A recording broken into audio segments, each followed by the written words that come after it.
हामिद व मुसल्लियन अम्मा बाद। ये एक अज़ीम रिवायत है नियत के सिलसिले में, जिसके रावी साद इब्न अबी वक्कास हैं, बल्कि ये मुआमला ख़ुद उनके साथ पेश आया। फरमाते हैं कि जाअनी रसूलुल्लाह सल्लल्लाहु अलैहि वसल्लम यऊदुनी आम हज्जतिल वदा मिन वजइन इश्तद्द बी।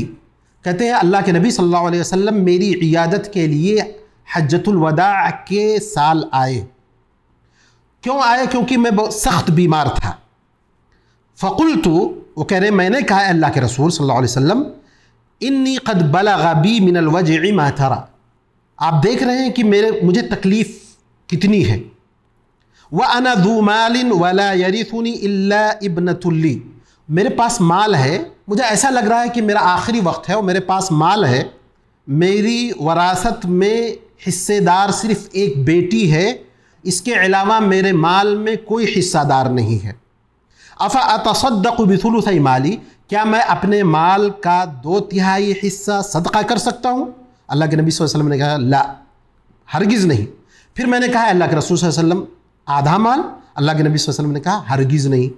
क़ुल्तु फ़स्सुलुसु या रसूल अल्लाह, मैंने कहा अल्लाह के रसूल सल्लल्लाहु अलैहि वसल्लम 1/3? आप सल्लल्लाहु अलैहि वसल्लम ने फरमाया कि हाँ, 1/3 आप अपने माल का सदका कर सकते हो। वस्सुलुसु कसीरुन, 1/3 भी बहुत ज़्यादा है, बल्कि इससे कम होना चाहिए। फिर अल्लाह के नबी सल्लल्लाहु अलैहि वसल्लम ने उनसे कहा कि देखो, तुम अपने अहल अयाल को मालदार छोड़ करके जाओ, ये कहीं ज़्यादा बेहतर है बनिस्बत इसके कि उनको फ़कीर छोड़ करके जाओ, वो लोगों के सामने हाथ फैलाते फिरे। फिर अल्लाह के नबी सल्लल्लाहु अलैहि वसल्लम ने फरमाया व इन्नका लन तुनफ़िक़ नफ़क़तन तब्तग़ी बिहा वजहल्लाहि इल्ला उजिरता अलैहा। और आप जो भी खर्च करते हैं अपने अहल अयाल के ऊपर और उसमें अल्लाह की रज़ामंदी आपके सामने है, आपका मकसद अल्लाह की रज़ा हासिल करना है, तो आपको उस पर अज्र व सवाब मिलता है।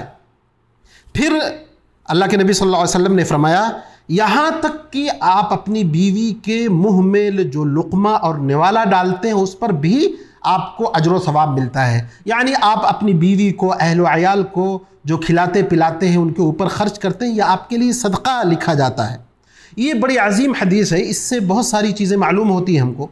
सबसे पहली चीज़ ये कि मरीज़ की इयादत करनी चाहिए, जैसा कि अल्लाह के नबी सल्लल्लाहु अलैहि वसल्लम ने साद इब्न अबी वक्कास की इयादत की, और इसकी बड़ी फजीलत है। एक हदीस में आया है जो तिरमिज़ी और अबू दाऊद की रिवायत है, अल्लाह के नबी सल्लल्लाहु अलैहि वसल्लम ने फरमाया कि अगर सुबह इयादत के लिए जाता है तो दिन भर 70,000 फरिश्ते मग़फ़िरत की दुआ करते हैं। बहुत अजीम सवाब है इसका। इसी तरह इस हदीस में ये बात भी है, ये दर्स भी हमारे लिए है कि हमको मशवरा करना चाहिए, खुसूसन अहले इल्म के साथ, जैसा कि उन्होंने नबी अकरम सल्लल्लाहु अलैहि वसल्लम के साथ मशवरा किया। और कुरान करीम में नबी सल्लल्लाहु अलैहि वसल्लम जैसी हस्ती को अल्लाह तबारक तआला ने हुक्म दिया कि आप सहाबे किराम से मशवरा करें, वशाविरहुम फिल अम्र, ए नबी सहाबे किराम से मुआमलात में आप मशवरा करें। इसी तरह इस हदीस से ये बात भी मालूम है कि 1/3 से ज़्यादा की वसीयत करना या सदका करना आपके लिए जायज़ नहीं है, बल्कि बेहतर है कि 1/3 से कम हो। इसी तरह अगर माल कम हो तो वसीयत ना करें, ये बेहतर है, बल्कि सारा मालो दौलत आप अपने वरसा को दें। इसी तरह ये बात भी यहाँ ज़ाहिर होती है, अल्लाह के नबी सल्लल्लाहु अलैहि वसल्लम की नबूवत के ऊपर बहुत बड़ी दलील है। साद इब्न अबी वक्कास से नबी अकरम सल्लल्लाहु अलैहि वसल्लम ने कहा था वलअल्लक अन तुखल्लफ, हो सकता है आपकी उम्र दराज हो। तो ये नबी अकरम सल्लल्लाहु अलैहि वसल्लम की ये बात इतनी सच साबित हुई।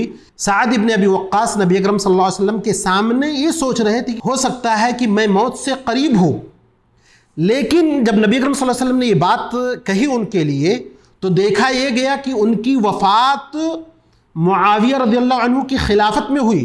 इसी तरह जहाँ उनके पास एक बेटी थी, लोगों ने लिखा है कि तकरीबन 40 औलाद उनके पास थी जब उनकी वफ़ात हुई। इसी तरह इस हदीस में ये बात भी है कि आलो औलाद पर ख़र्च करना ये सदका लिखा जाता है। इसी तरह अपने क़राबतदारों और रिश्तेदारों पर सदका करना या आम लोगों को सदका करने से कहीं ज़्यादा बेहतर है। और इसका सवाब भी ज़्यादा है, एक सदक़े का सवाब, दूसरा क़राबतदारी रिश्तेदारी निभाने का सवाब। तो ये हदीस बहुत अजीम है, इससे बहुत सारे मसाइल हमको सीखने को मिले। अल्लाह तबारक व तआला से दुआ कि अल्लाह तबारक व तआला हमको नेक नियति, इखलास, अच्छे अमल की तौफ़ीक़ अता फ़रमाए। व आखिरु दअवाना अनिल हम्दुलिल्लाहि रब्बिल आलमीन।